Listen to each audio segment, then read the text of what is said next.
30 வருஷம் அண்டர் கிரவுண்ட்ல வாழ்ந்துட்டு இருக்கேன் சார். 30 வருஷமா ஒருத்தனை ஆஃப்லைன்லயே வச்சிருக்கேன். சூப்பர். அவன் உங்களுக்கு அப்பாவா இருக்கலாம், ஆனா அவன் எனக்கு நண்பன்.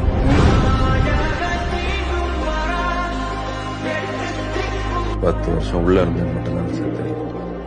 உள்ள போறதுக்குள்ள என்ன பண்ணிட்டு இருந்தேன்னு தெரியாது.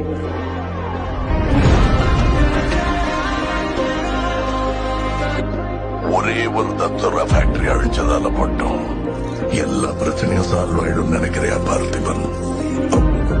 Sorry Leo. எனக்கு மேல ஒருத்தருக்கான் பாரு, அவன் எந்த காரணம் சொல்ல முடியாது. Rolex! All right! It's all right!